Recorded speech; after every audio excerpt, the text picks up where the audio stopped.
Holy crap, we're back. This is insane. Bark, how long did we take time off for? It's got to be A month and a half. about that, right? So welcome back to Turn Bark Time. I'm the Turn, I'm the Bark. and we're going to be here for a long time, even if we do take a month and a half hiatus because of our crazy schedules.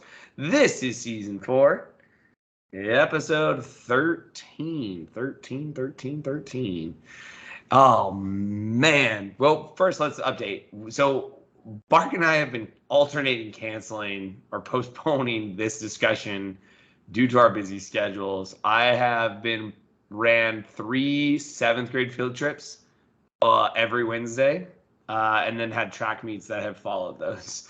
So, needless to say, I've texted Barker a couple times just saying, dude, I got to go to bed so that I can be ready to go tomorrow. But everything's all good. Living, thriving, vibing. It's testing season, so definitely a night to do this. Bark? Yeah, definitely testing season. Last week I was like, dude, it is AP World Eve. We got to leave out some brain milk for Father Heimler. I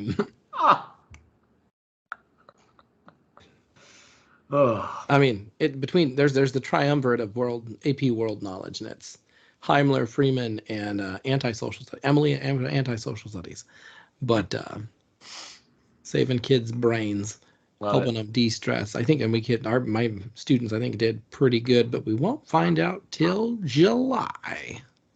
Julio. All right. So, and on top of that, we're doing soccer, doing softball, doing dance, doing gymnastics, because only having one day off a week was silly. So now we don't have any days off. It's silly. Overrated. You can sleep when you're dead. All right, we've been planning this one actually for a long time, guys. It's actually been kind of fun. We actually do. What do we have? We have 3 lined up, don't we? We have 3 topics. We've talked about all this stuff. We just kind of keep adding to the list. Yep. So today's topic is going to be what Barker has so lovingly called, and I'm a very big fan of it, zombie amendments. Oh, beautiful. So what we're going to talk about amendments that were proposed and had legitimate backing to the U.S. Constitution, but however did not pass either at the state level or Congress passing it out to go out to the states. So Bark, you want to get started? And I just want to throw out, these might be in chronological order. They might not be. We might just be throwing out ones we found interesting. So, well,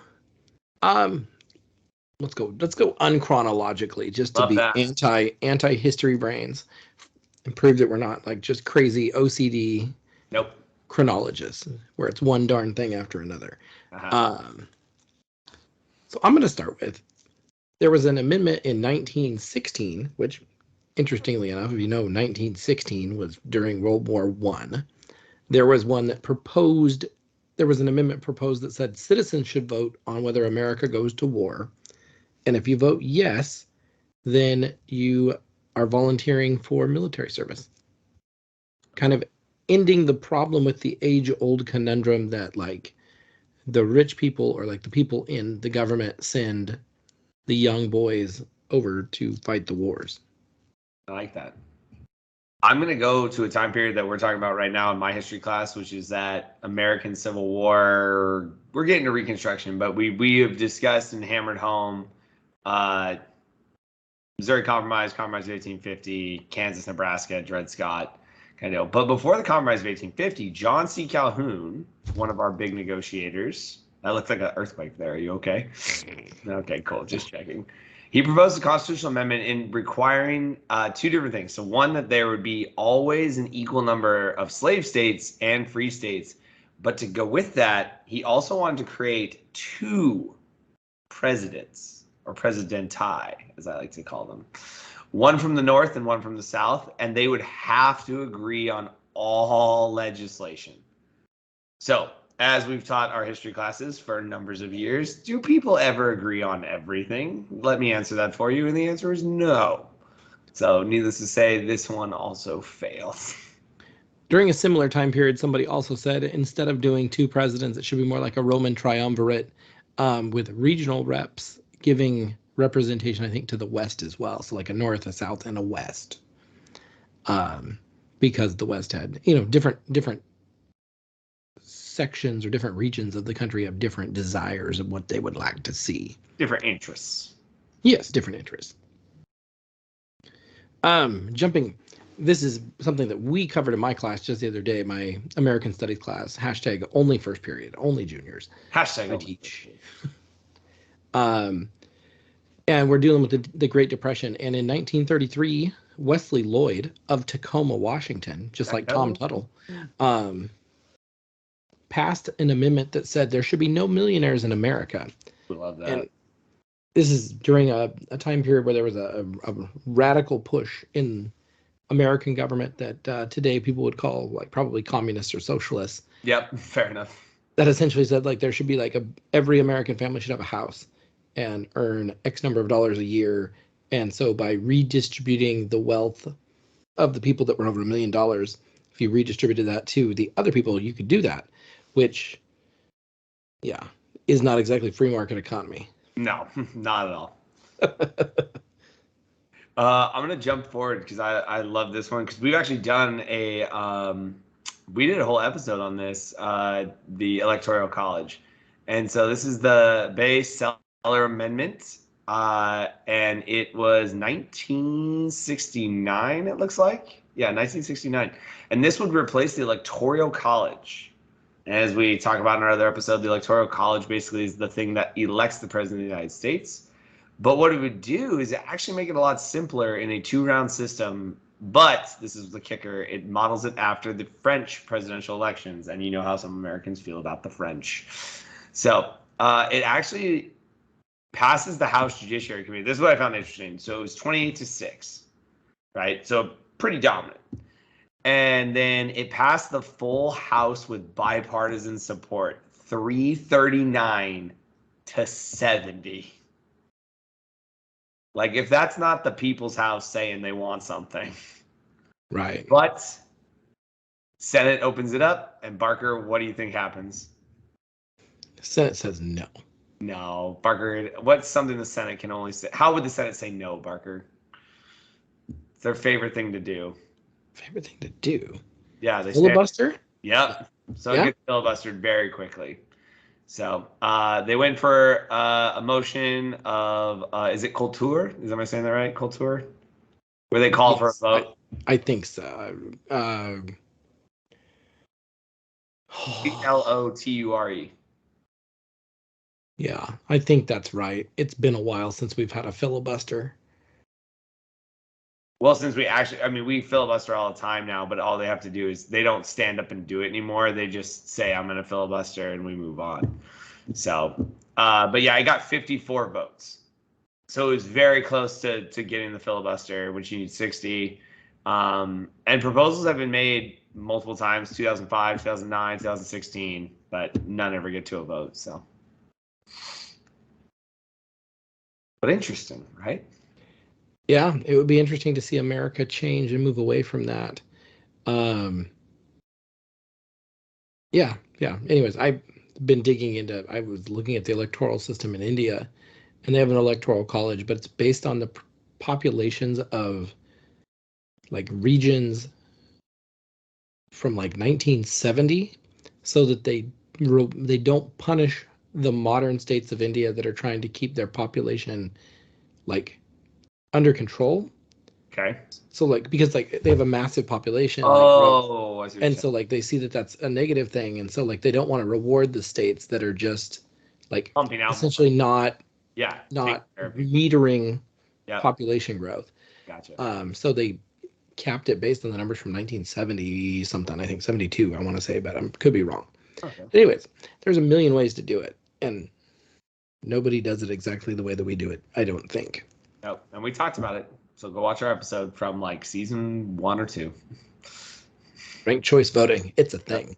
It is a thing. Even if you wouldn't vote for us.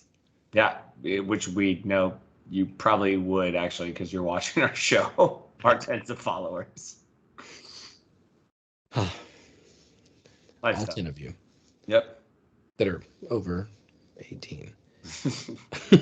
We're going to jump back into 1893 and talk about the man Lucas Miller.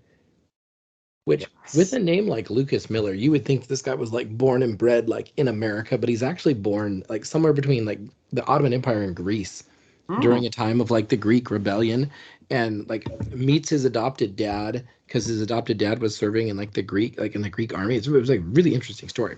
Then they come back, they move to Montpelier, which is in Vermont. Yep. And then eventually he moved to Wisconsin. And only serves one term in the House. Really? Probably because of this pair of amendments that he said that he put forward. These are pretty good. So the one that I chose was that he proposed that the United States should abolish the Army and the Navy because they'd had 30 years of peace. So since the Civil War, essentially nothing major had gone wrong. So he said we need to essentially disarm because there's no reason to have an army. He didn't know the Spanish and Spanish-American War was coming. But he didn't read his history books because that's what causes us so much grief in the War of 1812. But he's from Greece, so that's fine. He was a lawyer. He went to law school. But the other amendment he proposed that same year was, Mr. Turner? He wanted to rename, this is probably one of my favorites, he wanted to rename the United States of America to the United States of Earth. I don't know why. It's one. So the funny story about this actually is the first time I ever heard this was on the top of a Snapple cap. Shout out to our not sponsor Snapple. But like if you've ever had a Snapple and you pop the lid, they always have fun facts on them. And I remember that it didn't have Lucas Miller's name on it. It just said one of the constitutional amendments that had failed was someone had proposed that it'd be the United States of America would change their name to the United States of Earth.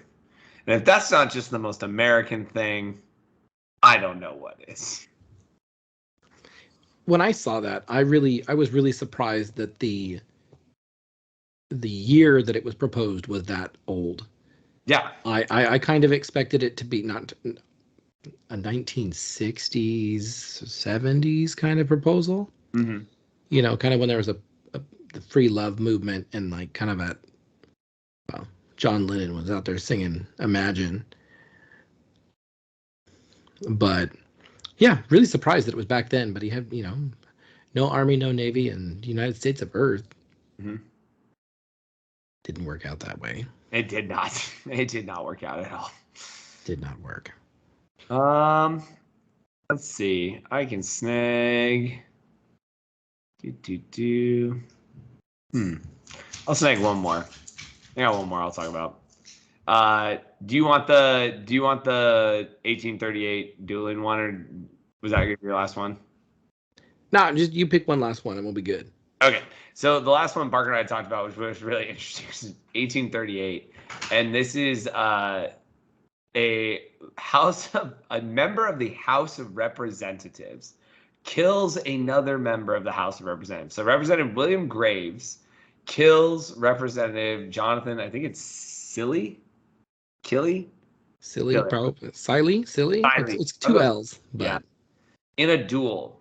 And this amendment would have prohibited any person involved in a duel from holding office. Now, what Barker so cleverly pointed out, that 1838 is in fact the presidency of our dueling president, which is Andrew Jackson, who I believe, what's the moniker? It's like 200 duels or 100 duels or something like that for him, isn't it? Like never been confirmed, obviously, but it's. He got shot out more than most rap stars. Yeah, let's be real. But they were using not as effective firearms. Yeah. But I mean, So I just thought it was really interesting. It's like some of the stuff that like on here is like, it'll scare you. Like we chose ones that were more interesting. Like obviously we have ones that are very bigoted, that were proposed, and they tried to have them ratified before like Abraham Lincoln was elected president. So just to give you the kind of the vibe right of what we're talking about, you can put two and two together and get a and before like civil rights acts and things like that could be passed and Supreme Court decisions could be made. So yeah, so it's interesting. Like we said, we're trying to pick some more of the interesting ones and everything like that, but it's just kind of cool, like just to think about these this is something, right? Like everyone, if you're elected to the House of Representatives, you're elected to the Senate, you get a voice and you can stand up there and say, this is what you want to have happen. Yeah, but like technically these like amendments are still kind of like just sitting out there. Yeah. And it's like that's where the term like zombie comes in, because it's like it's not really alive, but it's not quite dead. No. And I think I was going to close with this. It's not quite the last amendment to the Constitution. 27th Amendment was ratified, I think, in 95. 92. 92, but was introduced 1789. Yep. Like immediately after I'm trying to think, 89, is that? Yeah, that's the Yep. 89. ratification of the Constitution, right? Yep. Go the Delaware 89ers. Not anymore. Like the Colonels or something. No. Sold out. Yeah. But, right, it was an idea that they said that people in Congress couldn't give themselves a pay raise that would take effect until the next term of office. So the idea being that people in government couldn't just agree to pay themselves more while they were in government. Yeah. You had to wait to get reelected. Yeah. And what's really interesting about it too is like that James Madison, and I don't think I've never bothered to read, like, he goes through like 400 proposed amendments for the Bill of Rights and narrows it down to 12. And then 2 of them are axed, and one of them reappears in 1992 and is passed. So it's very impressive. It's cool. Our Constitution can be complicated sometimes, and to get the things we want out of it can be very difficult. As you can see here, right? Like some of the amendments that we propose, yes, are silly, but other ones are legitimate. Like, do you want people going around trying to shoot at people, for that? So trial by combat is no longer a thing. No. And I mean, Costa Rica, there are no Army and Navy things totally working out for them, but don't know if it would work out for us. We're a little bit bigger. So we're like Visa and MasterCard. We're everywhere you want to be. Exactly. God, could you imagine getting rid of the Army and the Navy today? Like all the things that would have to shut down around the world. We'd have so much more money for activities. We could build bunk beds. Yeah. Oh, did we just become best friends? Been there. I love it. But, it's just one of those things that, like, you never know, like, and the crazy thing about our Constitution, too, is we can make amendments and then decide, like, a few years later that, yeah, that was a bad amendment. Yep. Like, outlawing alcohol. Yeah. And then very shortly after going, never mind. We'll just tax it. We'll tax the out of it. Yeah. It'll make it great. Make it great again. Don't regulate, just tax it. Yep, seriously. So it's been a motto in more than one place, one time. All right, Bark. Well, this is short, sweet, to the point. I liked it. But I also like we'll see what the analytics say. Yeah, But here's the deal. The best part about it is that the next one we'll probably go on a long-winded rant, and we're gonna have just as much fun doing it. It's the best part about this whole job. And when I say job, I mean voluntary process on a Wednesday night. So, all right, Bark, anything else for the good of the order? As the weather gets warmer and you guys go out there and enjoy your neighborhoods, be safe, be responsible, take care of each other, be kind. Anyway, so I don't want to get into too many specifics there, but just one of the hardest things about being an educator is that, you have to deal with kids that don't get to finish writing their story because somebody makes a bad decision or something terrible goes sideways. So, like just think before you do. And if you think it's a good idea, call one of us and ask us if it's a good idea. Yeah, please. My last little pitch too is just, as like Barker said, the weather gets warmer. I gave them all my classes this talk. The water's still cold, guys, gals, peeps, peoples. If you go swimming, understand that the water most likely is coming from a place where it's coming out of the mountains. It's cold water. Like, you are not as strong a swimmer as you thought, right? I'm a state competitive swimmer, a water polo player, everything like that. But I still My first time, as I told my classes, the first time I get into a river, lake, or anything like that is not jumping off of something into it. My first thing is I'm going to walk out into the water and find out how cold it is and everything like that. So just like Bark said, just be safe and don't be afraid to wear a life jacket. So, all right. Well, until next time, I'm the Turn. I'm the Bark. And we're going to be here a long time. Have a good night, everybody. Be safe. And by golly, you just be well.